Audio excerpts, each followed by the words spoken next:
try to pick up where we left off. We did an informal big O analysis of our linked list implementations, right? So, and we'll look at big O a little bit more formally today. And then we'll also do a little live coding to kind of see if we could write some programs to test some of our linked list implementation, as well as kind of see big O in action, right? All right, so great. So we said basically array lists, right? We know how that works. You know, we retrieve, we use an array for storage for our elements in our list. And we can see that retrieving an element out of an array is constant time, right? It always will take the same amount of time no matter whether we're getting the first element or the second element or the second to last element or the last element, because we can calculate its index, or we're given its index, and we can immediately go to the array, to that spot in the using the index. Whereas a linked list, which we're maintaining the storage of our elements as a chain of nodes, right? Oh, and so I heard a couple of stories about people coming into office hours and then interacting with OAs and then basically saying, I don't know what this node thing is about. I didn't have to use it at all. If that's the case, you've done something very wrong, right? So in a linked list, we store our elements as a chain of nodes, or a chain of structures where each element is in that structure and then points to the next one, and then we hold on to the very beginning. That, right, to get to a particular element does take time, right? It'll take time proportional to how far down the chain we need to walk. And so we can see at the very beginning of the chain, it's constant time because we know where the beginning of the chain is. That's the head of our chain. That's in our linked list structure directly. And so we can get to it very easily. But if we're trying to get to the very end of the chain, then we have to walk the entire list. And on average, we have to walk some portion of the list that is related to the size of the list, right? Similarly, index of, where we're trying to find something, we may potentially have to look at every element in the list. So there's no advantage between an array list and a linked list, because that operation does not intersect with the structure or the mechanics of how the list is being stored or implemented. It's simply a fact that if you're looking for something in a list and you don't know where it is, you might have to look at every single element, right? I mean, I don't care how you implement the list. You can implement it any way you want. You're going to have to possibly look at every element before you find it, right? So that's an order n operation. One big difference for adding was that the array list implementation had different performance depending on where you're adding. If you're adding at the end, then it's an order 1 operation because we can get to the end of the array very easily. We know exactly where it is. It's the next index above size minus 1, right? And we only have to worry about the case where we run out of room, which will be every however many times, and then we have to grow the array. And if we're clever about how we grow the array, if we always double it, we can prove that if we amortize that cost of creating bigger storage and copying our elements over across all of the insertions that we did as we made the list that big, it's on average amortized a constant time operation. But the worst case could be an order n operation, because the worst case is we have no more room in our array, and we have to make a whole new array that's at least 1 bigger, if not twice as big, or some amount bigger. And then we have to copy every single element from the old storage to the new storage. Adding at the beginning of a list of a linked list is a constant time operation, because we just have to insert 1 new chain at the very beginning of the list. And we know where the head is because we're holding on to that reference, right? Adding at the end of a linked list would normally be a order n operation. But just like we can always, our linked list can maintain a head field that tells me where the beginning of the list is, it's not much of a stretch to also add a tail field that keeps track of the end of the chain. Now that will make it possible to add at the end of the chain in constant time, just like it adds at the beginning of the chain constant time, right? But removing at the end of the chain will still be, even if we're tracking the tail, an order n operation. And the reason why is because when we remove an element from a linked list, we have to get to the element just before the element we're trying to remove. Ooh. Hello? Right. God damn it. I hate this mic. I wonder if I can buy my own mic that works. Bring it with me. All right. And so because we have to get to the link in the chain that's just before the one we want to remove, and the reason why we have to do that is in order to remove that link in the chain, we got to fix the link just before it, right, to point to the one after it, or even if it's the one at the end, to point to null. Yeah. So for your add for size -1 array list, how you have two different cases, Yeah. would it technically be O n over 2? No. I mean, you mean the worst case? Well, when you were talking about n over 2, you said like it's like you take the average of like the best case and the worst case, and then. Right. So that amortize analysis, actually a really good explanation of that amortize analysis is in the Think Data Structures reading that I posted a while back. But basically, it kind of works like this, right? Let's say we have an array list where we start off and we provide 4 spots on our array, making it a perfect power of 2 so it's easier. So let's say we start off and we say, okay, we're going to have 4 spots in our array. This is internal into our list, right? And we're going to use our list and add 4 items, right? So the first 4 items, they're easy to add, right? So the very first 4 items, right, they all get added directly into their spots, A, B, C, D, right? And so those 4, insertions, so it took 4 insertions, right? Took me approximately 4 operations, right? Like each operation, each insertion was 1 operation. It was a constant time operation. Now the 5th insertion, the problem here is I don't have any room here, right? And so what I have to do is I have to create a whole new bigger list. Let's say I make it twice as big. And so now I have 8 spots. And then I have to copy A, B, C, and D into it, right? And then I can add my 5th thing. So how many operations did that 5th insertion take? Well, it took 4 operations to do the copy, right? It was related to the fact that it took 4 operations here. And then I could add my 5th item. So that last 5th insertion, so the first 4 insertions total take 4 operations. But that last 5th insertion, right, took approximately 5 operations. Basically 4 in order to copy everything, plus 1 more, right? And so it took 5 operations. So if I think about how long did it take me to insert 5 things, right? Then it took me basically, if I add everything, it took me 4 operations to add the first 4 things. It took me 5 operations to add the 5th thing. So in total, it took me 9 operations to do 5 insertions. So 5 insertions are roughly about 2 operations per insertion, right? Okay. And if we go and we keep going, okay, so then our 6th through our 8th insertion, right, all take F, G, H, I. There's 4 more insertions for approximately 4 more operations. And then that 9th one, right, now I have to make my list bigger again and copy all of those things, right? So that 9th one took 8 operations plus 1, right? Because I had to copy these 8 and then add that 9th thing.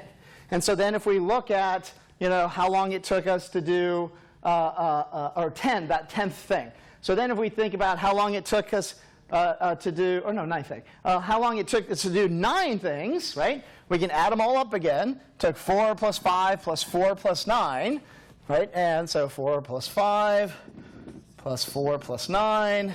And in the end, I ended up being able to put in 9 things, right? And so it's going to be, again, roughly 2 operations per insertion. So if you keep going, right, it is not exactly 2 operations. There's a little bit extra. But if you keep going, that little bit extra keeps dividing further and further out. And on average, we're always doing, on average, amortized across all of our insertions, a constant number of operations, in this case, roughly 2, per insertion. But each particular insertion, some of them were super fast and were 1 operation, and some of them, the ones that happened just as I ran out of room, are super long, order n operations. But when I divide, if I'm doubling each time, when I divide, it all kind of amortizes out to some constant amount of time per operation. So that's what that amortized idea is, right? Right. Okay. So removing from the end of a list is still order n for my linked list, even if I'm tracking the tail, because I don't need the tail when I'm removing the last element. I need the thing just before the tail, but just before the last chain, in order to remove the last a link in the chain. And that means that I have to walk the whole list. So tracking the tail doesn't help us. Now, there is another kind of list, which we haven't decided whether we're going to do it or not. We may get to next week, called a doubly linked list, where each of the links in the chain not only know about the next link in the chain, but they also know about the previous link in the chain, which means we can start at the head and go toward the tail, but we also go to the tail and go back up to the head. That makes it a little bit more efficient to handle operations at the end of the list, because if I know I'm closer to the end than I am at the beginning, I can always start at the end and work back to where I want to go. Right. Right, and then adding and removing somewhere in the middle of the list takes about, on average, order n for either array list or linked list, because for array list, depending on where I'm going to add or insert my new element, I have to push everything down. And for the linked list, I have to walk the chain until I get to the spot where I'm trying to insert. And again, these are characterizations of the time that this operation takes. That is providing essentially an upper bound to this operation and characterizing it with respect to a function of the list size. So there might be scale factors and constant time factors that we're adding in here. The exact expression for the total amount of time or the total number of operations taken might be some complicated formula. But what we're trying to say with big O, and we'll see this in some of the slides later today, is what we're trying to say by this big O idea is that whatever that formula is, there's one component of that formula. The biggest component of that formula is dominated, is determined by the size of the list, right? N, right? All right. And then these other operations were all kind of constant time operations, because they didn't actually involve moving or walking or any, it didn't matter how long the list was. Okay, and so the reason why we have 2 implementations is because we might have situations in which some of these operations are expected to be more common than others. And so if we are expecting to be able to have to index into our list at arbitrary positions many times, right? Then array list is clearly better, because all of the get operations are constant time operations. But if we are constantly adding elements or removing elements from the beginning of the list, or adding elements from at least to the end of the list, right, or adding to the end of the list, maybe not removing, but we know we're always adding to the end of the list and removing from the beginning of the list, if either of those 2 things are true, then our linked list is going to be a superior operation, a superior implementation, because adding and removing from the beginning is constant time, and at least adding at the end is also constant time. Even if removing at the end isn't, right, at least adding at the end is. So why would we ever expect, to be in a situation where adding and removing at the beginning, or removing at the beginning and adding at the end is, the expected thing to do? Because often what we're going to use list in order to implement some other kind of data structure that has those kinds of semantics. So one very common data structure, which is essentially a kind of list, it is a subset of list, if you will. It is something that can be implemented with list, is a stack. A stack is exactly what it sounds like. It's like a stack of plates, right? I add something to the stack, I add something to the stack, I'm putting something on top of the stack, I'm putting something on top of the stack, and then when I want to take something off, I take off the top of the stack, and I take off the top of the stack. So stack is a data structure, right, that is very useful when you're doing things like parentheses balancing in an expression, when you're doing something like keeping track of reverse Polish notation for mathematical expressions, or even call stacks, or anywhere where you want that semantics of first in, last out. That the first thing you put in is the last thing that comes back out, right? Now notice a stack does not have give me the ith item. That's not an operation you can do on a stack. What you can do is you can push things onto a stack, and you can pop things off of a stack. And as limited as it sounds, a stack actually comes in handy in a lot of different situations when you're programming. You'll actually come across it a decent amount of the time. Well, here, this is a data structure which we can implement using a list. So we can imagine that we have an implementation of stack, right, on our right, where the actual internal, it's just a wrapper around a list, which translates pushing and popping into, the appropriate adding and removing on the underlying list, right? So here, what I'm going to do is actually this is not correct. My implementation should not be doing it at the end. Do it at the beginning.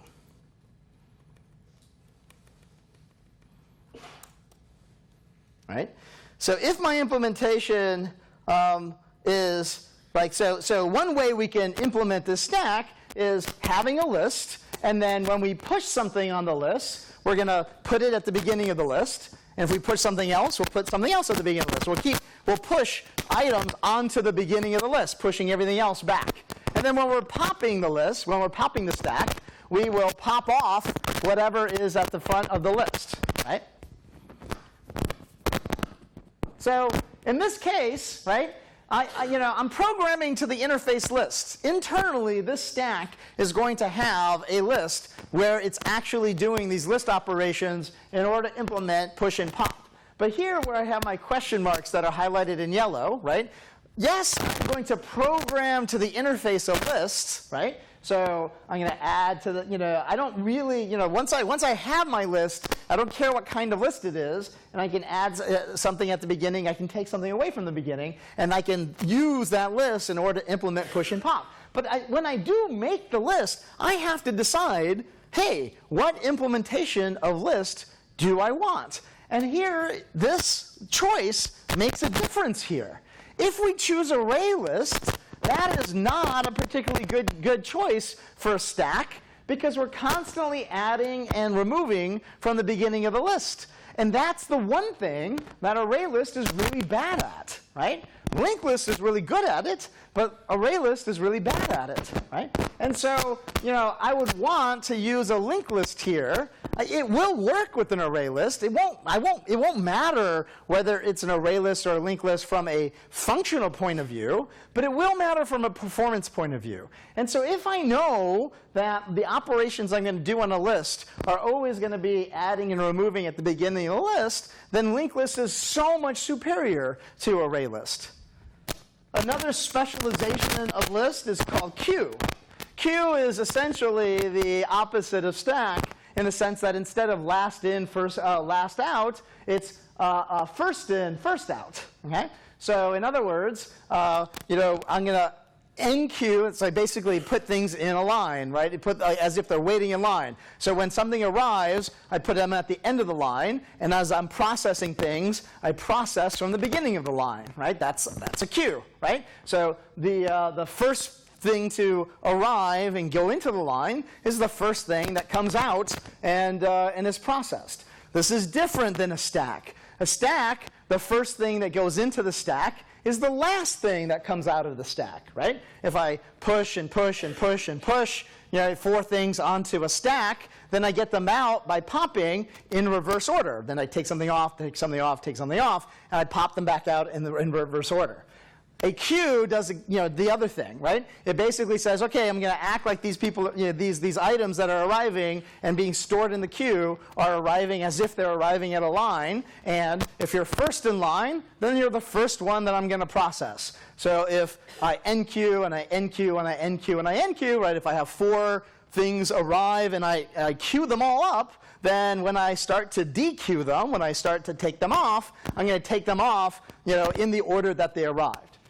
What this turns into, again, I can use a list in order to implement queue. And basically, the idea here is I'm adding at the end of the list, and I'm removing from the beginning, right? So the big difference between stack and queue is stack will add and remove from the same end of the list. We chose the head of the list in order to make it a very efficient operation using linked lists, right? It doesn't really matter. You can actually do a stack adding and taking things away from the end just as easily, but then nobody has an advantage because removing from the end is no faster on linked list than it is on array list. But if we choose to add and remove from the beginning for stack, then linked list has an advantage. Here, I'm going to add at the end and remove from the beginning, right? So that's the definition of a queue. And again, here, as long as I'm tracking, here, I don't have to track anything. Here, yes, as long as I'm tracking the tail, linked list will again be better, right? Because if I'm tracking the tail, so I know where the end of my chain is, then I can add to the end very easily. I just go to the tail and add another link in the node, another link in the chain, right? And then update where my tail is. So again, the idea here is that, well, these operations that I'm doing for this particular version of list are simply faster on a linked list than they are an array list, right?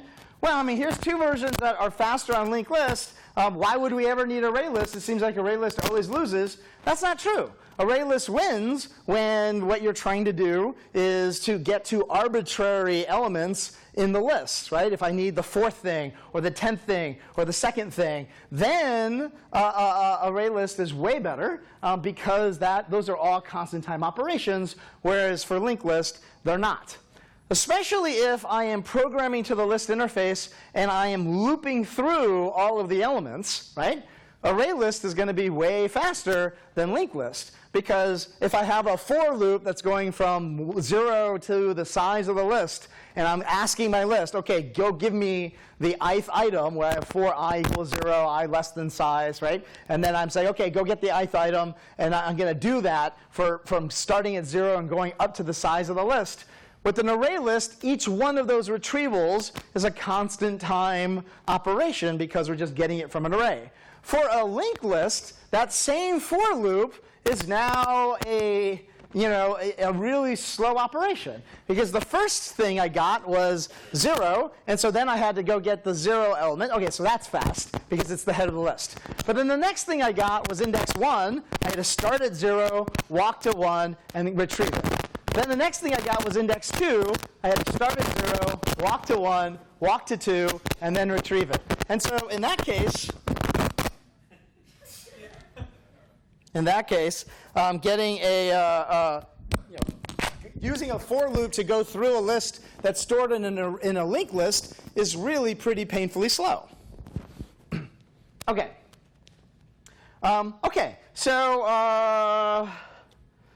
Right. I wanted to do, okay, so now let's go ahead and do it, all right? So let's see if we can actually demonstrate some of this idea, right? So let's see if we can actually kind of see in real numbers what this means, okay? So here, I didn't distribute this code because I didn't want to give you the answer to the homework, but here I have what I basically have done is, let me keep the stage from washing out. There we go, that's much better. Okay. What I basically have here is I have a implementation of a list interface. It's not exactly the one that we gave you for the homework. It's the one that we used as our list interface for when we developed the array list implementation a couple of lectures ago. But basically, it has some of the same stuff. It has size. It has is empty. It has clear. It has contains. It has find. But the thing that really matters is it has add and remove, right, and get.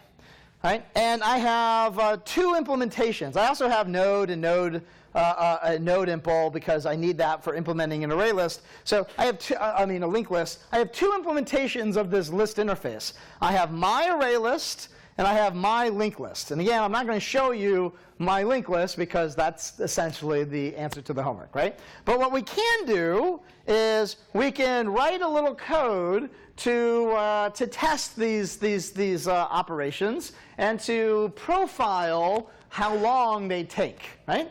So what I'm going to do is I'm going to create a new package and call it, I don't know, lec11.test, right? And then I'm going to create a new class, call it main, or I don't know, yeah, I'll just call it main, right? And again, when you're, so our assignments are going to be these assignments where we're asking you to implement some data structure. We haven't asked you to write some program. We're not asking you to read some input, calculate some answer, and turn around and provide the answer. We're asking you to create something that some other programmer could use as part of writing their programs to do some useful work, right? What this means is you shouldn't be basically writing a whole bunch of code and then throwing it at the autograder to see if it works, right? You need to write your own programs. You have to just make them up, right? That test the different parts of your solution, and so that when you send it to the autograder, you should pretty much know that it's already going to work. And and if it doesn't work with the autograder, obviously that's a surprise, and there's something you didn't test that the autograder is testing. But you really should try not to use the autograder like it's a debugger, or where you write code and don't write anything to test your code and just throw it to the autograder and see what happens, right? That's not exactly the best way to learn how to program or how to do data structures in this class, right? Instead, you should be able to think of your own test, right? So let's say we're trying to test our list implementation, and so we'll say this is in a different package, so I have to say import lec11.list. Okay, there's the interface. Let's say we're testing the array list first. My array list. Okay. And now here I'm going to have public static void main string. All right. Okay. So here's a little main class, a little main with a static main method that I can just use to run a program. Right. Well, in order to test this list, I want to say, okay, let's try it out. Okay. I'm going to have a list of strings, right? And so, okay, L equals a new list of new my array list, right, of string. Right? I'm programming to the interface. I want this this object because it's a list. That is what I'm trying to use it for. So that's the type that I give the reference. But the actual object has to be something, has to be an instance of a class that implements the interface I'm programming to. So I want something that's a list. I specifically am going to create a myArrayList object which implements list. Well, okay, so now I can say, okay, well, given that I created this list from scratch and I haven't added anything to it, I know some things about it. I know its size should be 0. So I can, say system.out.println, right, size equals, and then ask that list what its size is, right? And I can say, okay, does that work, right? Hey, yeah, it matches my expectation. Well, now I'm going to add some stuff to the list. I'll add, maybe I'll add a, one fish, two fish. What is it? Red fish, blue fish? All right. Red fish, blue fish. All right, great. All right. Now I know, oh, you know what? I just added 4 things. That size, I would expect it to be 4. So let me print the size again. And then let me see if if I print the second thing should be 2 fish. So maybe I'll print that, right?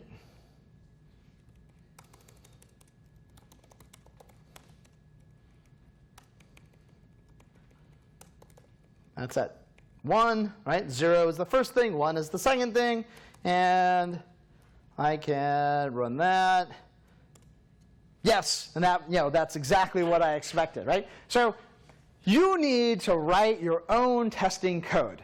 And you can do it this way. You can just write little small programs that do things and print things, and you know what it's supposed to print, and you see what it does print, and if it doesn't print the right thing, then you know there's a bug, or if it throws an exception or something else happens, you know something's wrong, and then you can use the debugger and debug it and actually try to figure out what's going on, right? So you want to try to be systematic about this, right? Now, this idea of writing small little tests that test specific little parts of the code that you've written, right?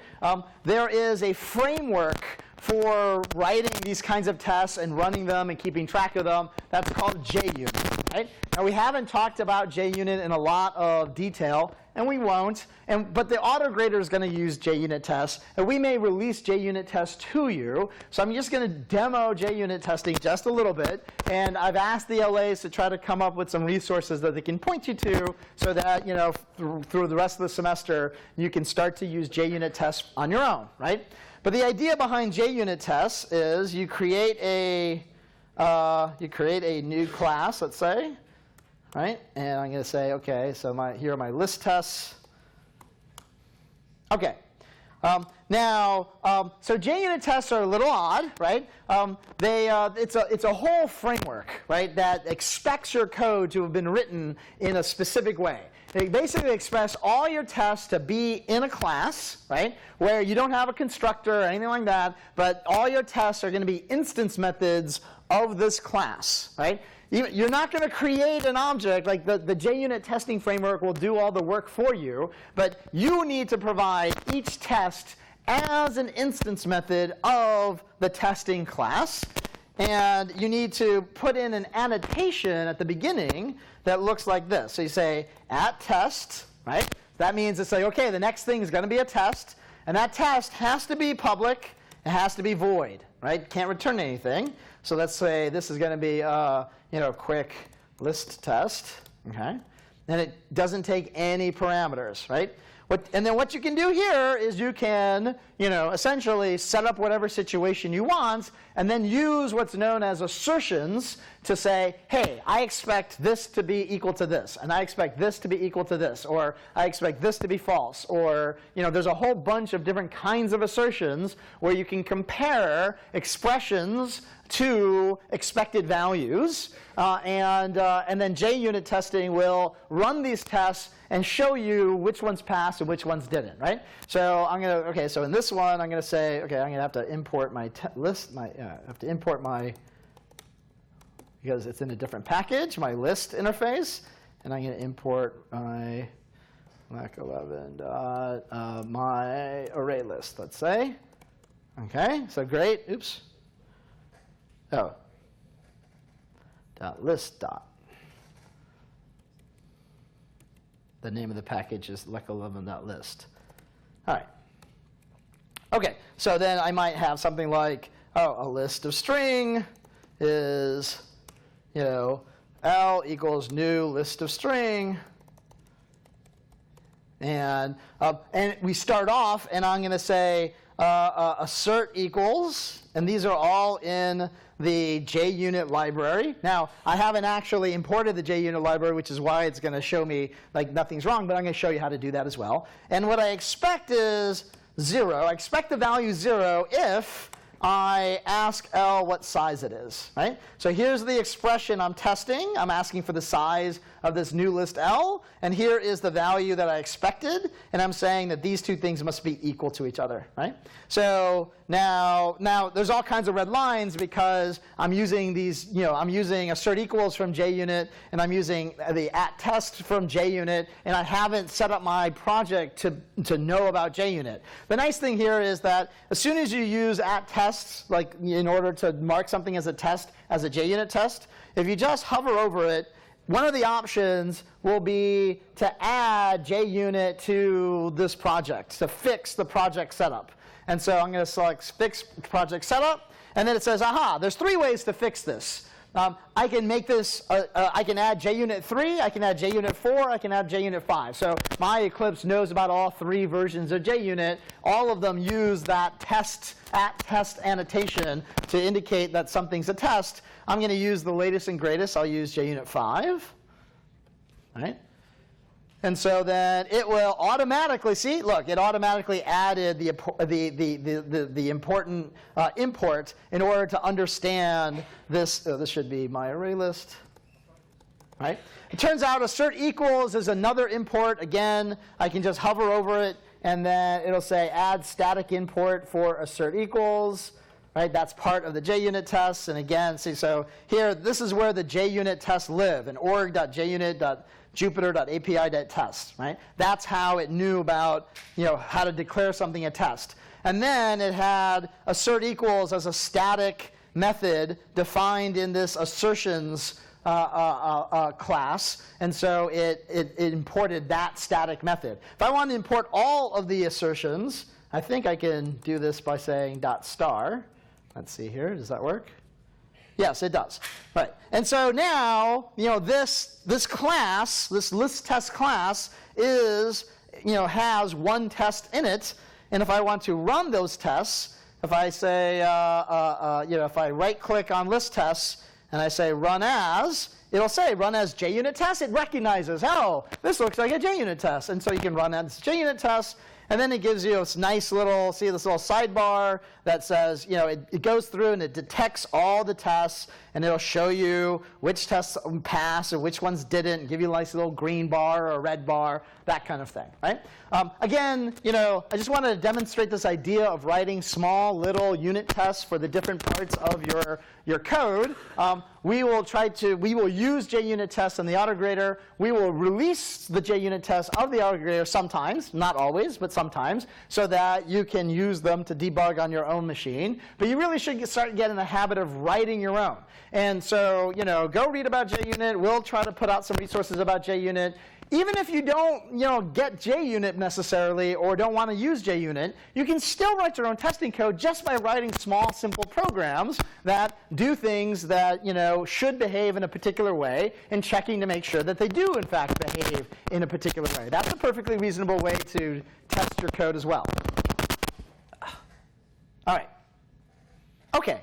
But what I do want to do is to try to make this big O stuff kind of a little bit more, a little bit more concrete, And so, let's write a program that will time how long it takes me to, insert a certain number of items into a list, and look at the difference between the time taken for array list and time taken for linked list, right?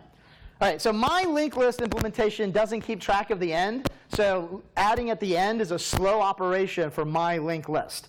But adding at the beginning is still very fast. Whereas in the array list, adding at the beginning is slow because I have to push everything out the back. But adding at the end is relatively fast. It amortizes to a constant time operation. Some are, most of the time it's constant. Sometimes it takes time. So we should be able to see a difference between adding at the beginning and adding at the end between my array list implementation and my linked list implementation. OK, so I'm going to create another class. I'm going to call this, list add profile. Right, and let's make it a public static void main string args. I'm going to import all of my things. List.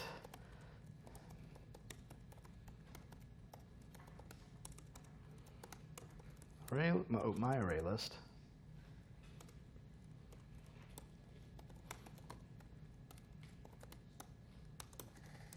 My linked list. All right. Okay, so how am I going to do this? Well, what I'm going to do is I'm going to run a little experiment where I add, let's do adding at the end first. Okay, so I'm going to create, I'm going to run this experiment for a whole bunch of items, and then a whole bunch more items, and then a whole bunch more items. In other words, I'm going to measure how much time it takes to do this for one item, then 2 items, then 4 items, then 8 items, and 16 items. I'm going to double each time because I want to make it big fast, right? And maybe I'll even start at 1,000 because really, your computer is going to be so fast to, the first 1,000 are going to be pretty easy. So basically what I'm going to do is I'm going to create a little for loop, and I'm going to say, okay, for the number of items starting at 1,000, okay, and going to, let's call it 1,000,000. 1, 2, 3, 1, 2, 3.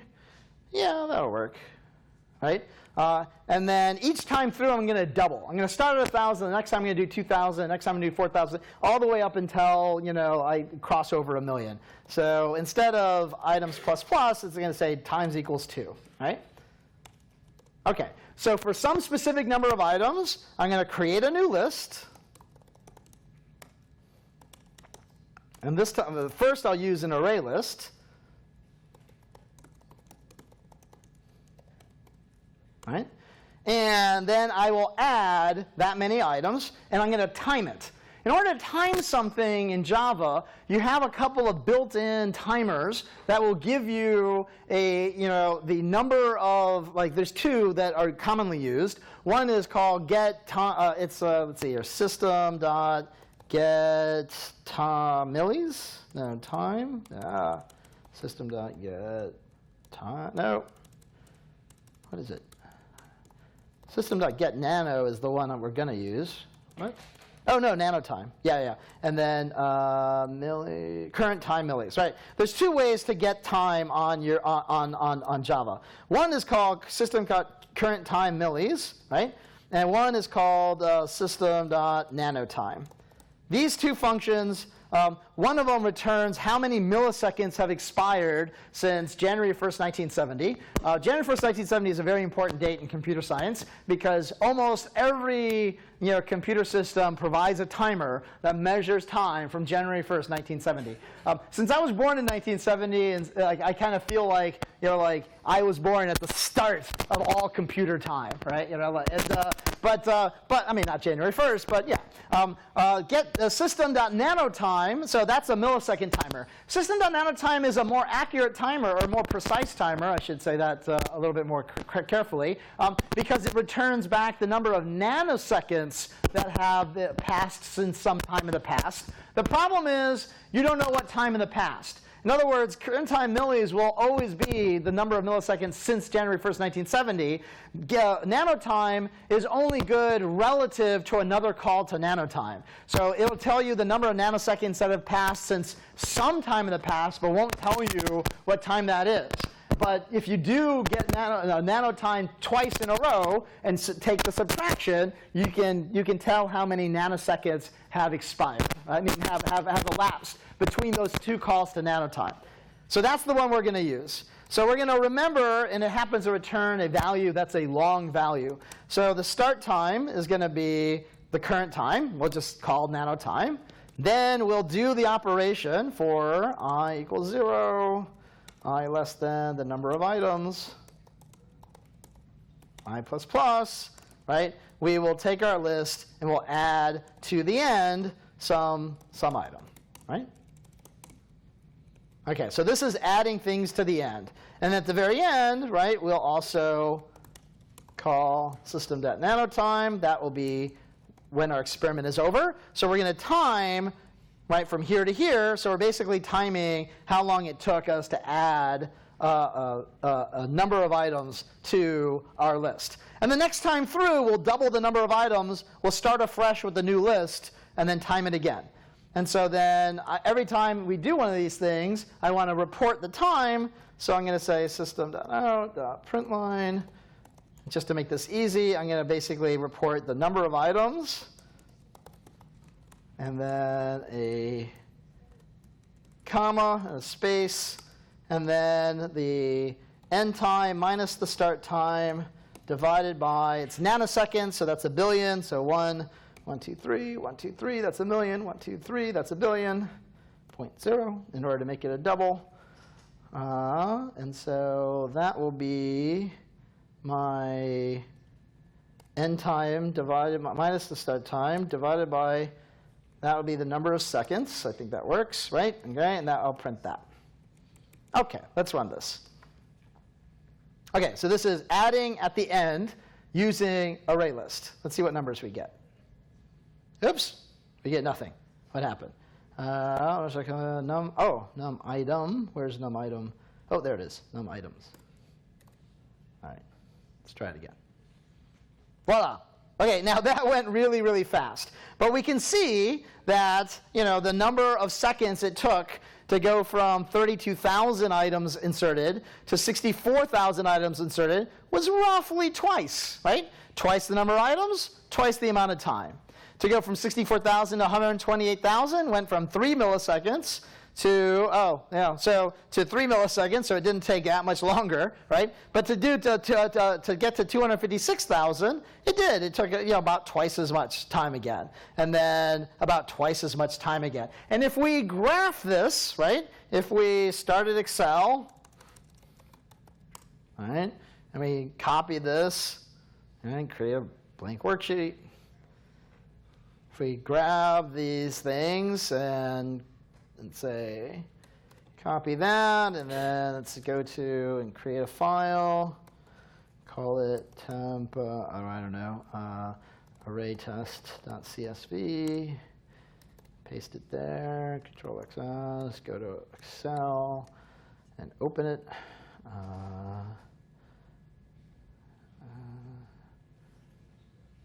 There it is. Right? Okay, and then if I grab this, and then a little scatter plot.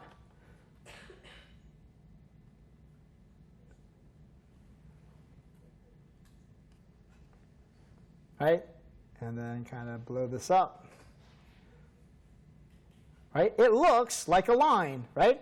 I mean, there's some noise in it because that's fine, especially if you have a small number of items. The doubling of the array size is going to start to dominate and that kind of thing. But hopefully you can kind of you can agree that essentially the relationship between the amount of time it took to insert into a array-based list at the end and the number of items I actually inserted is roughly linear, right?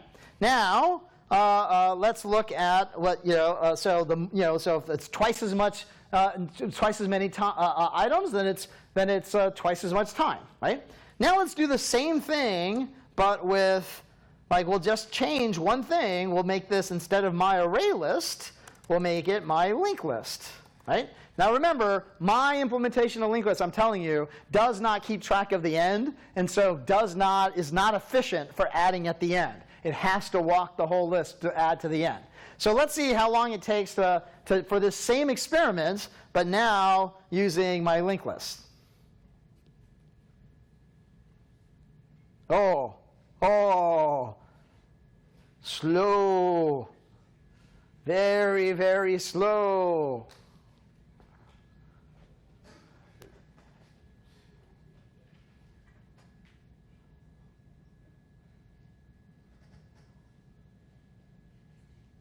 Not good, right? We doubled the amount of items, but we multiplied by a factor of 4 the amount of time, right?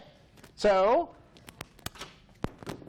we doubled the amount of items, we multiplied by a factor of 4 the amount of time, right? So that's like basically n squared, right? And the reason why it's n squared is because I am having to travel for every insertion all the way to the end of the list. So if I have n items in the list and I want to add an n plus 1 item, right, or to get to n items, to add n items to the list, the first one is super easy. The second one I have to go, travel 1 and then add. The next one I have to travel 2 and then add. And then the next one I have to travel 3 and then add, and 4 and then add, and 5 and then add, et cetera, et cetera. if you add 1 plus 2 plus 3 plus 4 plus 5 all the way up to n, what is the total sum of how much time it takes me to add n items?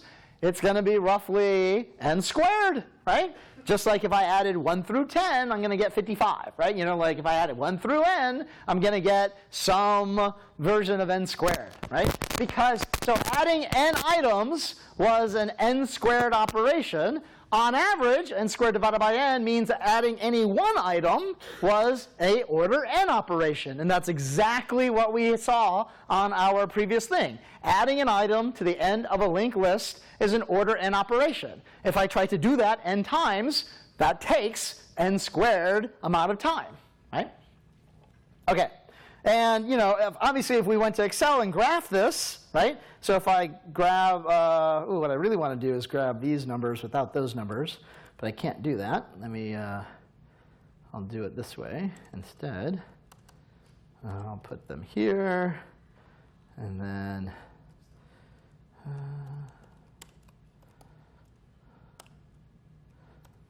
oh,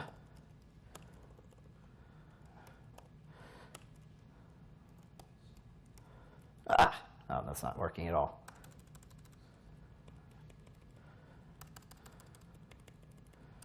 I could have done this easier some other way, sorry.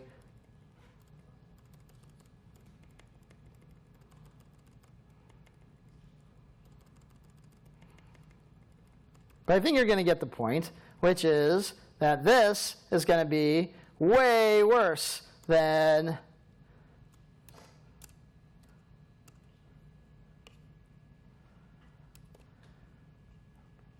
right? If I add that to the same graph,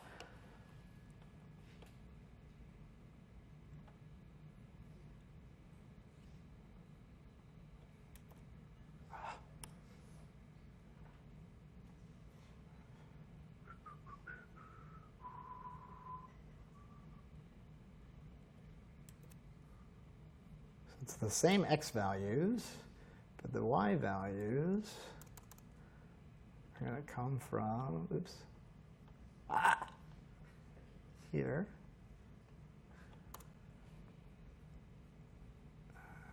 See if this works. Look, you can't even see the other blue line, right? This n squared line totally dominates very, very quickly, and the line for the array list is like now indistinguishable from the x-axis compared to the one for the linked list. We could do this exact same experiment instead of adding at the end. If we add at the beginning, we'll get exactly the opposite result, right? So if we add at the beginning and we use a linked list, then super fast, right? But if we use an array list so that we're constantly pushing the items forward, super slow. Okay? Okay. Okay, so big O notation, or the big O analysis, allows us to characterize complexity, right? And that's what big O does, right? So it allows us to say, okay, this operation on a data structure, this algorithm for solving this problem is related to the, and then we have to choose a way of measuring the problem size, usually with a single number that we, or a single letter that we call n, right? So we do have to have an understanding of what n is. When we were talking about lists, n was the size of the list. When we're talking about, you know, some other problem, the size of the problem might be related to some other quantity related to the problem description. Sometimes the size of a problem is related to two or more different quantities, in which case we give them different numbers. We say, oh, okay, so there's n of these and m of those and k of those, and you know, and the problem is related to some function of n, m, and k, right? So you can't have multivariate big O characterizations. Usually it's just one problem size. But the idea here is not to come up with an exact formula for the exact number of operations or the exact amount of time, but to characterize it by the family, the function family that best captures its rate of growth as n increases. Okay? So for example, if we, this would obviously be a linear, right? I mean, if we have the number of items are increasing and the amount of time increases, if the growth of the amount of time is linearly related to the growth in the problem size, that is a linear relationship, and we call that order n, right? But if, it looks like a square, right, then that, obviously, if it looks like it grows by the square of the number of items, that's going to be order n squared, right? Now, the thing is that we don't care about scale factors, right? So that yellow line is the 45-degree angle line. That's the linear line, right, order n.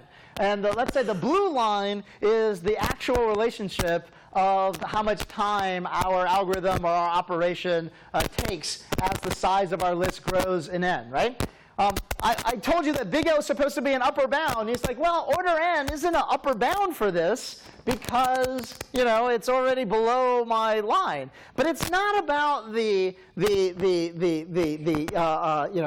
about the shape of the line more than it is about how that line is scaled. That blue line is just some scaled factor on top of, that's multiplied by a line, right? By order n.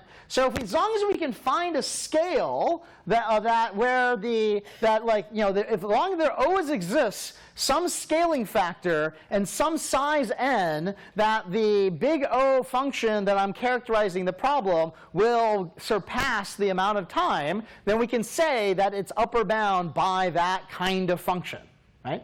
So this is linear, right? Even though the blue line is growing faster than the true order n, mapping the x equals y, or y equals x 45-degree angle, I could think, if I had that times 7, then my yellow line would be above my blue line and at all points, and therefore would be a upper bound for the blue line. So as long as I can take the big O function and multiply it by some scalar factor and stay above the measured or time for the operation, then then it allows me to say that measured time of that operation is big O of n, because I don't really care about the scale factor.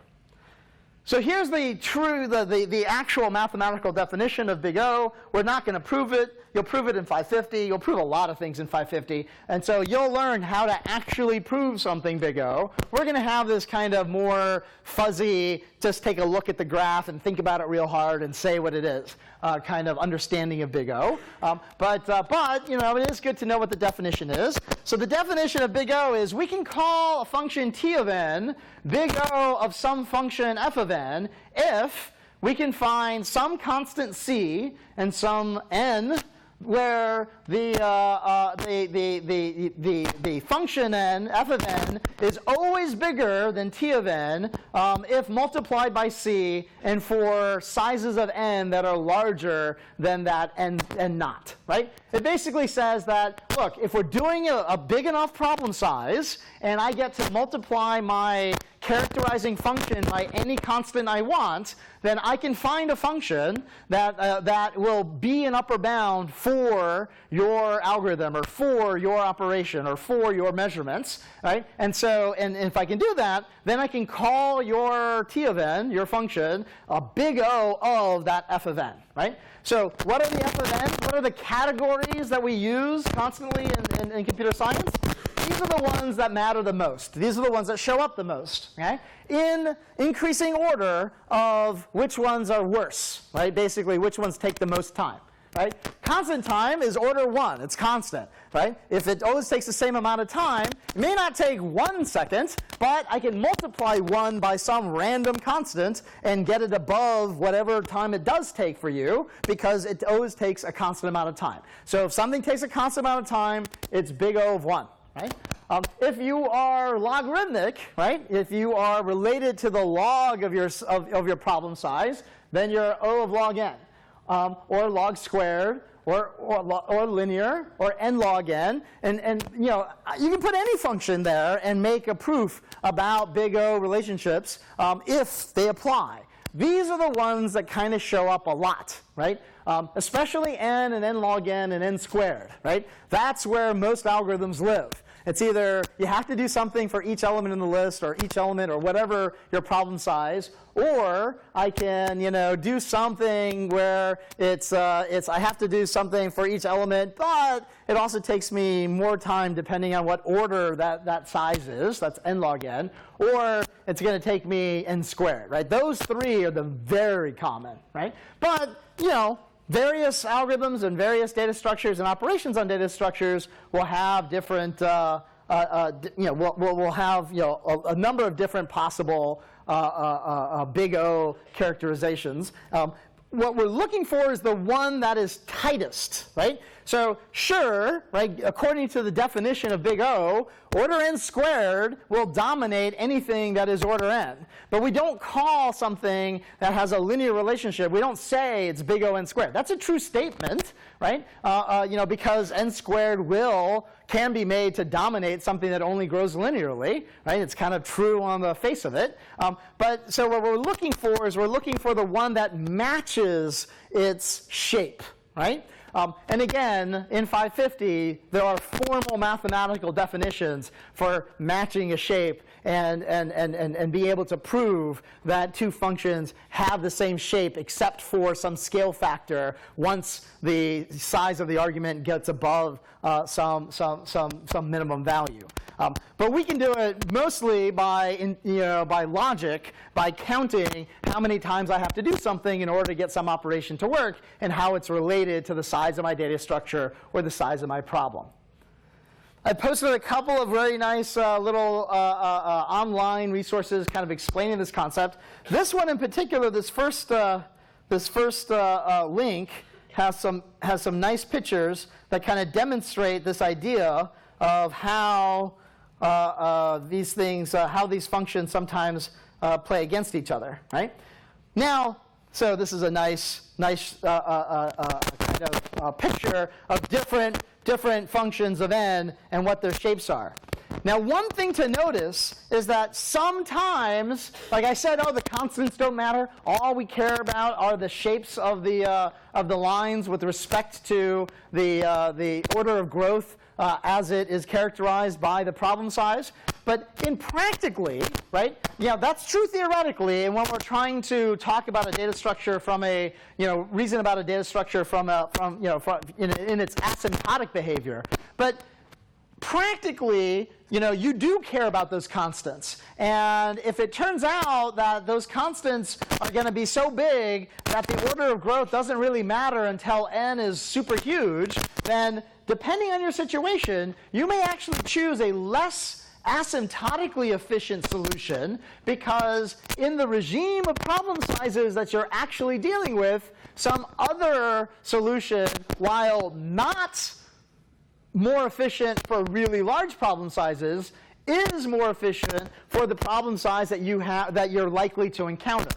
So in particular, look at, for example, 1/2 n cubed, which is this yellow line here, and 400 log n, which is this red line here, right? Okay? So, if this problem size is small enough, then 1/2 n cubed will still be a faster solution than 400 log n, right? So those constants, 400 log n, 1/2 n cubed, start to matter for small problem sizes.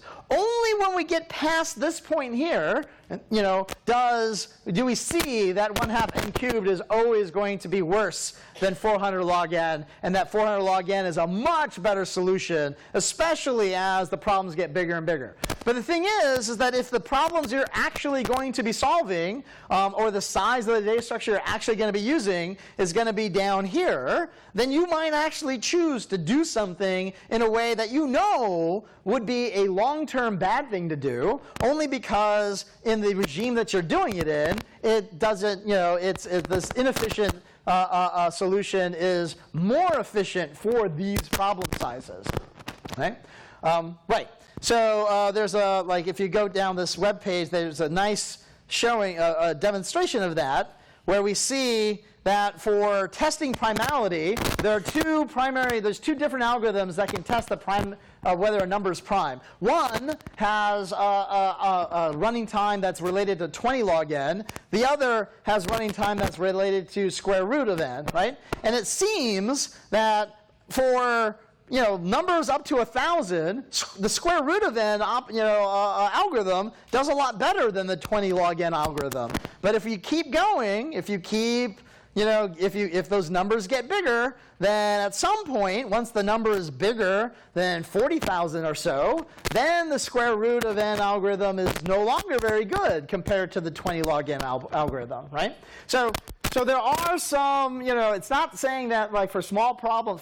So you have to keep a grain of salt when you think about big O analysis. Big O analysis only really matters for large problem sizes, asymptotically. There might be small problem sizes for which like an inefficient solution is actually better because of the constants involved. Okay.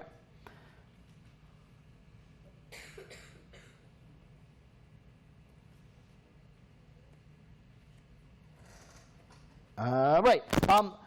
We're looking for the one that fits the best, the one that has the same shape. So there are, like, once you're big O of n, right, then you're also big O of n squared. You're also big O of n cubed. You're also big O of 2 to the n, because those shapes are just way bigger than a linear shape. But even though that's true, we don't care. We care about being big O of the function, of choosing a function that we're big O of that kind of matches the shape to give us a sense for how that growth occurs.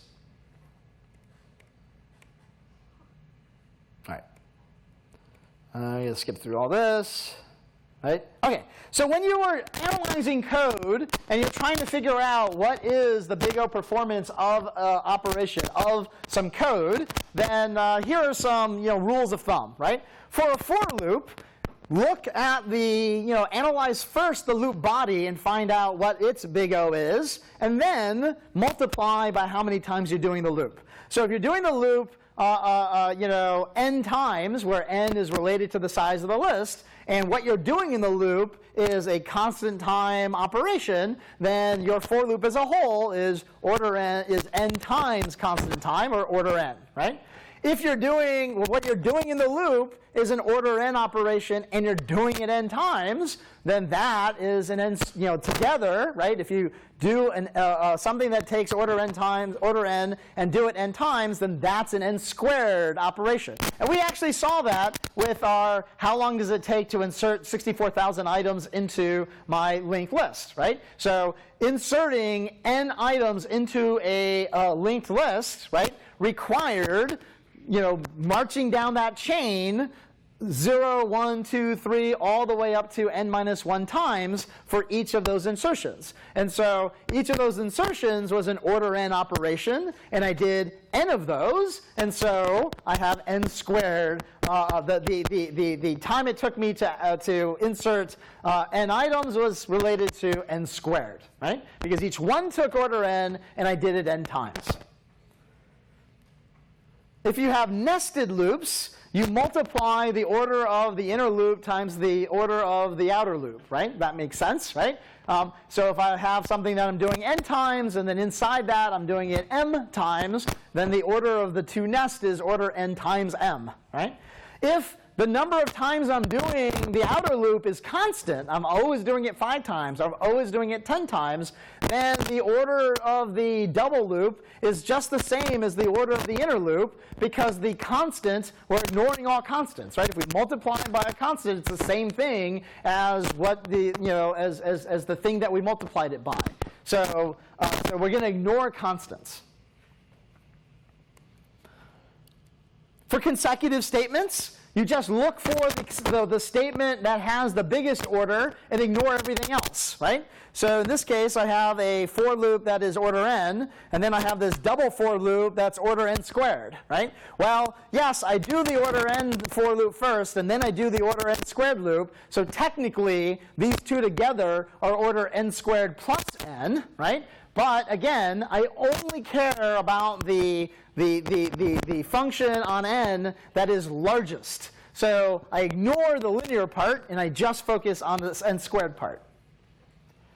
If then else, it makes sense, like look at both branches, whichever one has the highest order, then that's the order for the entire if then else, right? And recursion can be a little bit tricky. For recursion, you have to analyze how the recursion works relative to the problem size. So, for example, we can calculate Fibonacci recursively, right? And if we do so, right, well, so this is the classic Fibonacci definition. This is the classic recursive definition of Fibonacci. But when you look at how it works, it turns out it's a tree of calls. So when I call Fibonacci 5, I call Fibonacci 4 and Fibonacci 3, and I add them together. Well, Fibonacci 4 is calling Fibonacci 3 and Fibonacci 2, and then adding those together, and so on and so forth. So the recursion in this case builds a tree of calls. Now, it's not even, right? Some of these branches end before other of these branches. But in general, we can asymptotically understand that, this recursive solution to Fibonacci is going to require building a tree of calls that has a certain height. Basically, the height of this tree is related to the original number, right? Because I have to go down, by 1 all the way to the bottom of the tree. Well, a binary tree like this that splits into 2 at each level, ignoring the fact that some of these are missing, if I just kind of look at this asymptotically, this is going to be a 2 to the n, order 2 to the n algorithm, because I'm going to have a tree of calls that is potentially n deep, and at each level, I'm going to double the number of calls I make for the level below. And so I'm basically taking 2 and raising it to the n power. 2 to the n is a horrible, horrible order of growth. You never want an algorithm that does 2 to the n, right? Here's a different way of calculating Fibonacci. This way basically starts off by remembering, basically starts at the beginning at 0 and 1, and then adds them up until you get to the one you want. This is way more efficient because you only have to do n calculations, right? Because you only have to calculate Fibonacci 0 up to the one you want. And so this is order n algorithm. Order n is way more efficient than order 2 to the n. And the reason why this recursive operation is so bad is you'll notice we end up doing the same work twice or many times. Like here we have Fibonacci 4 or 3, and then here we have Fibonacci 3, and here we have Fibonacci 2, and then here we have Fibonacci 2. So in other words, this version of Fibonacci kind of redoes a whole bunch of work. This version of Fibonacci only does everything once. So the difference there can be dramatic. The recursive version is a 2 to the n algorithm. The iterative version is an order n algorithm. Way faster. I mean, much, much faster. Right. All right. So hopefully that gives you a sense for how big O analysis works and why we do it in order to understand the growth of our the time that it takes to do operations as our problem size increases. I need the weekend in order to kind of get out ahead of you, so I can't tell you what's coming up on Tuesday, but something is. Right.